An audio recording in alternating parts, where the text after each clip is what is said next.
दोस्तों नमस्कार, सभी का स्वागत है विजय पथ पर। दिन बदले, महीने बदले और हो सकता है अब साल भी ये बदल जाएगा, लेकिन जिस इंसाफ की गुहार लगाए जो भारद्वाज परिवार है, अभी तक वो इंसाफ नहीं मिला। शायद इंसाफ केवल जो हुक्मरान बैठे हैं बड़े बड़े उनके लिए ही है, लेकिन एक आम आदमियों के लिए कोई इंसाफ नहीं। ये देखिएगा राइट साइड में जो प्रवीण भारद्वाज जी उनकी वाइफ हैं, अभी भी उनके आंसू निकल रहे हैं। जो आप राइट में जो वीडियो चलते हुए नज़र आ रही होगी आपको, ये 22 फरवरी की वीडियो है। आपको याद होगा कि इनके घर पर 6 पार्षद घुस गए थे और बुलडोज़र चला दिया बाकायदा। वो तो गनीमत हो कि कुछ हुआ नहीं, वरना उस दिन कुछ बहुत अनहोनी भी हो सकती थी।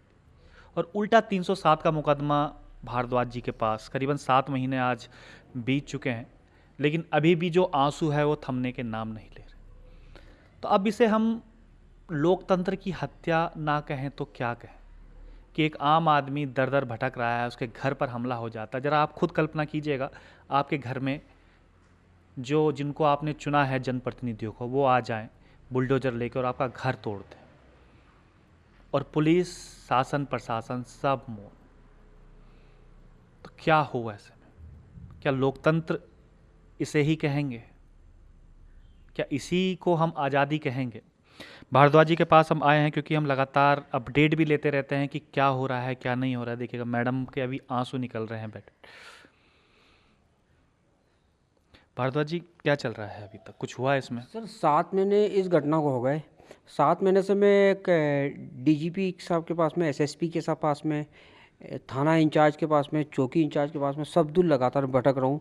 लेकिन पुलिस प्रशासन टोटल गणेश जोशी के दबाव में और ओम प्रकाश के दबाव में कोई कार्रवाई नहीं कर रहा है। 7 महीने से पिछले महीने हमारे सोसाइटी के लोग इकट्ठे होकर उन्होंने चौकी पे सब लोग गए थे। तो उस समय जो चौकी इंचार्ज था सुमेर सिंह, उसने कहा था कि मैं 1 महीने के अंदर चार्जशीट पुटअप कर दूंगा। लेकिन सुमेर सिंह पिछले 6 महीने से, 5 महीने से, 5.5-6 महीने से जब से आया है, जब से ये लगातार ये गुमराह कर रहा है कि मैं चार्जशीट पुटअप करूंगा। लेकिन वो चार्जशीट पुटअप तो दूर की बात है, आज तक उसने नगर निगम की जेसीबी जब्त नहीं करी। जो ये प्राइवेट जेसीबी लेके आए थे, जिसको नगर निगम की बता रहे थे, वो जेसीबी आज तक जब्त नहीं करी। नगर निगम के लिए मेरे को गुमराह कर रहा है कि नगर निगम में मैं जाता हूँ तो वहाँ से कोई जवाब नहीं दिया जाता है। अरे आप पुलिस अधिकारी हो, क्या आपने मजाक बना रखा है इस चीज़ को? इसके बाद में क्या है कि इनके पुलिस के द्वारा भी मुझे दबाव बनाया जा रहा है कि आप है ना समझौता कर लो, और समझौता आप कर लो, आपके ऊपर के जो मुकदमे वो हटा दिए जाएंगे। लगातार पुलिस के द्वारा मुझे दबाव बनाने के लिए फर्जी मुकदमे मेरे खिलाफ किए जा रहे हैं। अभी मेरे खिलाफ पहले 307 का मुकदमा दर्ज करा, उसके बाद में मेरे खिलाफ 2 और फर्जी मुकदमे दर्ज कर दिए। बिना किसी जांच के खाली एक शिकायत पत्र किसी से भी ले लेते हैं और सीधे एफआईआर दर्ज कर देते हैं। एफआईआर दर्ज करने के बाद में न्यूज़पेपर में निकाल के मुझे बदनाम कर रहे हैं कि न्यूज़पेपर में निकालेंगे और इस व्यक्ति को बदनाम करेंगे ताकि ये शहर में बदनाम हो जाए, तो शहर में लोग बोले कि ये बदमाश आदमी है, ये गलत आदमी है। और उससे ये लोग है ना अपने पार्षदों की छवि बचाने की कोशिश कर रहे हैं। ये 6 पार्षद और पूर्व मंडल अध्यक्ष और गणेश जोशी का जो अपना राइट हैंड कहा जाता है, जो गणेश जोशी के पूरा पैसे का लेन देन देखता है, सिकंदर, जो मर्डर केस में 2 साल की 2.5 साल की सज़ा काट के आ चुका है पूर्व में, वो व्यक्ति लगातार दबाव बना रहा है कि आप समझौता करो और नहीं तो आप शहर छोड़ के चले जाओ। संजय नोटियाल जो पार्षद है, सोसाइटी की ज़मीनें इन लोगों ने कब्जा करके रखी, 20 करोड़ की ज़मीनें सोसाइटी की कब्जा करके रखी, इसको लगातार ये लोग बेच रहे हैं। जबकि शासन ने उसके आदेश कर दिए, एमडीडीए ने उसके आदेश कर दिए, डीआईजी नीरू गर्ग ने उन प्रॉपर्टी के आदेश करे, लेकिन इसके बाद ये लोग लगातार उन ज़मीनों को बेच रहे हैं। उसके लिए कोई भी कार्रवाई नहीं की जा रही है, क्योंकि पुलिस प्रशासन में भी जाते हैं, वो उन लोगों को बचाने तुरंत आते हैं और हम लोगों के ऊपर झूठी मुकदमे डाल देते हैं। अभी लेटेस्ट में 3-4 दिन पहले भी एक महेंद्र सिंह नेगी है, तो उससे मुझे 18 लाख रुपए लेना थे। 18 लाख रुपए देने के लिए तो वो मुझे आश्वासन दे रहा था कि आपको पैसा वापस कर दूंगा, और उसके बाद में वो अचानक बदल गया, क्योंकि वो संजय नोटियाल के साथ में, इसके बाद में ये इसके राजकुमार के साथ में, सिकंदर के साथ में, पूनम नोटियाल के साथ में उसकी डेली बैठक हो रही है। उस कारण उसने क्या रहा कि एक फर्जी तरीके से एक शिकायत पत्र देके और अपने प्रभाव का गलत यूज़ करके मेरे ऊपर एक फर्जी मुकदमा लगा दिया। पुलिस ने मुझे, जबकि पुलिस का, थाने का, चौकी का एक वो है कि अगर आपको कोई शिकायत पत्र देता तो आप दूसरी पार्टी को बुलाओ, उससे पूछो कि भाई सच्चाई क्या है। मतलब आप किसी भी व्यक्ति को ऊपर झूठा मुकदमा डाल दो और उसको बदनाम कर दो। लगातार ये लोग मुझे इंसाफ नहीं दिलाएंगे। हो सकता है कि मैं इस चौकी के अंदर ही जाके और अपने ऊपर केरोसिन डाल के मैं आत्मदाह कर लूँ, उसके बाद इन लोगों की आत्मा को शांति मिलेगी। आप देखिए कि मेरे घर पे प्राइवेट जेसीबी मशीन से घर तोड़ा, 6 पार्षद और इन लोगों के साथ में 70-80 लोग, जिन लोगों ने मेरे घर पे हमला करा, मेरी पत्नी के साथ में मारपीट करी, मेरे नाबालिग बेटे के साथ में मारपीट करी। आप गणेश जोशी लगातार इन सारे लोगों को बचाने के लिए पुलिस को दबाव बना के इनको बचा रहा है। आप देखिए कि गणेश जोशी एक तरफ, अभी मैंने कुछ दिन पहले ही पढ़ा था, रक्षाबंधन आया था, गणेश जोशी यहाँ से है ना बसें भर भर के महिलाओं को ले जा रहा है और राखी बांधने का नौटंकी पना कर रहा है। क्या मेरी पत्नी का इन लोगों ने अपमान करा, इन्हीं के पार्षदों ने अपमान करा। गणेश जोशी की क्या वो मेरी पत्नी बहन जैसी नहीं थी क्या? गणेश जोशी ने मेरी पत्नी को क्यों नहीं बहन के रूप में उसको सम्मान दिलाया, क्यों नहीं बहन के रूप में उसको इंसाफ दिलाया?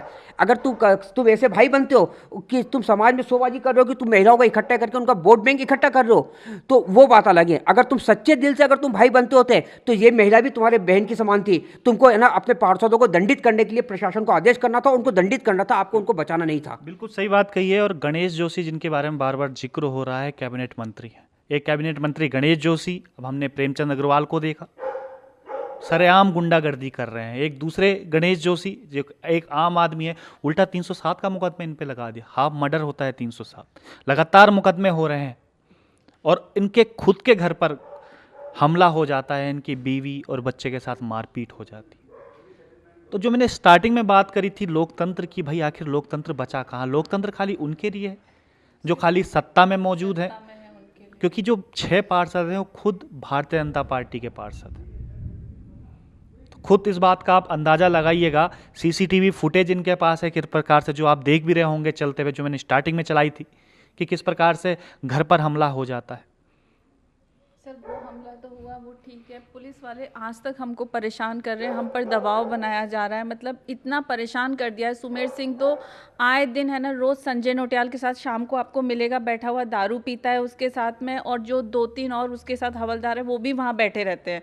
और सर वो जरा सा कुछ भी कहता है हमारे ऊपर तुरंत एक्शन लिख देते हैं कि इनको जितना प्रताड़ित कर सकते हो उतना करो, ताकि ये समझौता करने के लिए हमारे पास आएँ।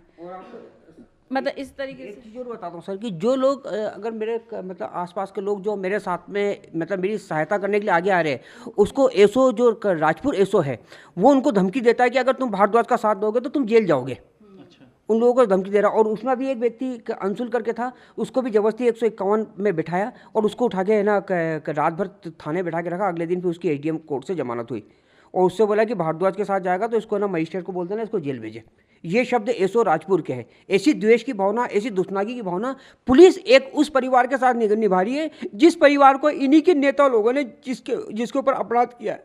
पुलिस उन अपराधियों को नहीं पकड़ रही है, पुलिस हमारे ऊपर दबाव बना रही है कि इस व्यक्ति को कैसे भी करके इस कंडीशन में कर दो कि ये तो या तो सुसाइड कर ले या इसका परिवार मर जाए। लेकिन इसको पुलिस से भी दबाव दिलाओ, गुंडों से भी दबाव दिलाओ, ये गुंडे पार्षदों से भी दबाव दिलाओ ताकि ये जीने लायक ना रहे, या तो यहाँ से छोड़ के भाग जाए या सुसाइड कर ले। लगातार पुलिस वाले भी कई ऐसा बोलते कि समझौता कर लो। मैं क्यों समझौता करूं? मेरी पत्नी के साथ में मेरा घर तोड़ा गया, मेरे नाबालिग बच्चे के साथ मारपीट करी, मैं क्यों समझौता करूं? मुझे न्यायालय पे भरोसा है, आज नहीं 4 साल बाद मुझे न्याय मिलेगा, लेकिन मुझे न्यायालय पे भरोसा है कि पुलिस मुझे न्याय दिलाए ना दिलाए, लेकिन न्यायालय में मैं सारे प्रूफ साबित करके और इसकी जांच करवाऊंगा। अगर इन लोगों ने जांच में कुछ भी गलती करी या इन्होंने उसको बचाने के लिए जांच रिपोर्ट लगाई तो मैं इसकी रीओपन कराऊंगा इस केस को और इसकी दोबारा जांच करवा के न्यायालय के अधिकारी नियुक्त करा के दोबारा जांच करवा के और इन अपराधियों को सजा दिलवाऊंगा। चार्जशीट के लिए क्या कह रहे हैं? क्योंकि 7 महीने हो गए हैं, कोई चार्जशीट ही बना के नहीं। सर कोई जांच ही नहीं कर रहे इसमें। चार्जशीट के लिए जब मैं जाता हूँ तो अरे हो जाएगी यार, हो जाएगी यार करके सुमेर सिंह है ना बेवकूफ़ बना देते हैं। और जिस समय चार्जशीट की बात करूँगा, अरे जांच चल रही है, मेरा कोई सपोर्ट नहीं कर रहा, ये मैं निगम में जा रहा हूँ, निगम वाले जवाब नहीं दे रहे, इन पार्षदों को बुलाता हूँ ये नहीं आ रहे, जितने मुलजिमों को बुलाता हूँ वो नहीं आ रहे। तो भाई आप पुलिस किस लिए है? आप इतना जब, क्योंकि ये संजय नोटियाल के साथ में इनको कमीशन मिलता है, ये लोग साथ में मिल के आपस में मिल बांट के पैसा खाते हैं। आसपास में जितनी ज़मीनों के घपले हो रहे हैं और जितनी मादक पदार्थों के भी धंधे हो रहे हैं जो मेरी नज़र में है, अगर आप बोलो तो मैं ले जाके वहाँ छापा भी पड़वा सकता हूँ। लेकिन है ना पुलिस उन लोगों को बचा रही है क्योंकि पुलिस का कमीशन उस चीज़ से बना हुआ है। और पुलिस उन लोगों के कमीशन लेती है, इसलिए उन लोगों को बचा रही है। ज़मीनों पे कब्जे खुलेआम पुलिस करवा रही है। अगर सोसाइटी के लोग ज़मीन बचाने जाते हैं तो पुलिस सोसाइटी को दबाने के लिए तुरंत आ जाएगी, लेकिन जो कब्जा कर रहे हैं उन लोगों को एक शब्द भी पुलिस नहीं बोलती। गजब हो रहा है, ऐसा शायद अंग्रेज़ों के टाइम पे भी नहीं होगा जिस समय यहाँ पर हम लोग गुलाम थे। एक जो, क्योंकि ये सोसाइटी के सेक्रेटरी भी हैं, एक ज़मीन बचाने के लिए अपनी सोसाइटी की, कि वो पार्क की ज़मीन है, उस पर कुछ भूमाफियाओं की नज़र थी। भूमाफिया भी कौन? आपके जनप्रतिनिधि, आपके पार्षद जिन्होंने आपको जिताया है, और उनका साथ कौन दे रहे हैं? कैबिनेट मंत्री बैठे हुए।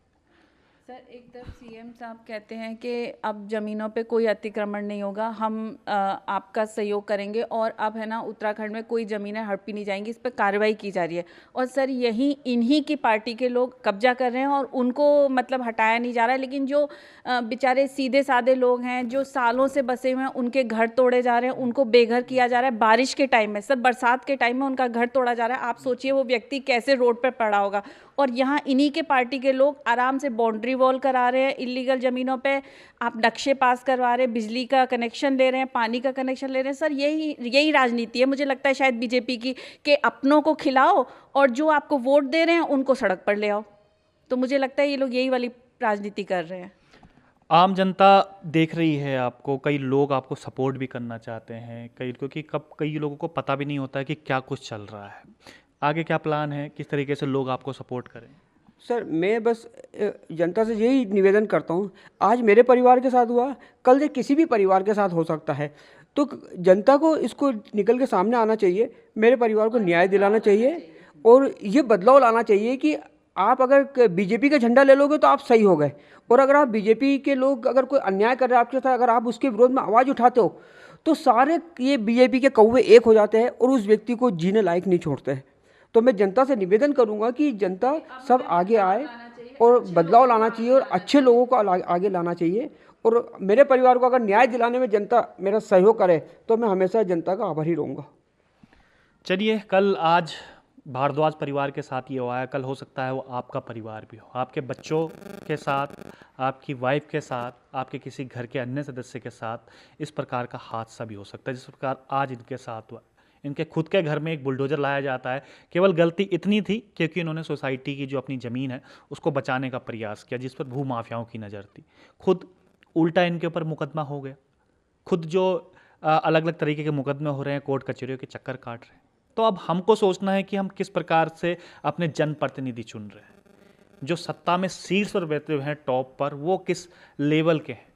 वो हम आम नागरिकों के लिए नहीं है सर, वो अपनी पार्टी के लोगों के लिए, वो हमारे लिए नहीं खड़े हैं। आप देखिए ना, मैं कहती हूँ उस गरीब आदमी की क्या गलती होती है? आप जिसका झोपड़ा या जिसकी छोटी सी आदमी सालों साल मेहनत करके एक घर बनाता है, आप 2 मिनट में तोड़ देते हैं। आज मैं बुलडोजर लेके सीएम धामी जी के घर चली जाऊँ, उनको कितनी तकलीफ होगी, उनकी वाइफ को या उनको, या गणेश जोशी जी का, उन्होंने क्या इतनी मेहनत करके अपने घर नहीं बनाए होंगे? आप क्यों किसी के साथ इस तरीके की पॉलिटिक्स कर रहे हो आज के टाइम में?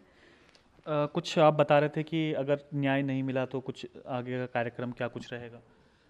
सर न्याय नहीं मिला तो मैं चौकी का घेराव करूंगा, पुलिस चौकी का घेराव करूंगा, एसएसपी साहब का भी घेराव करूंगा।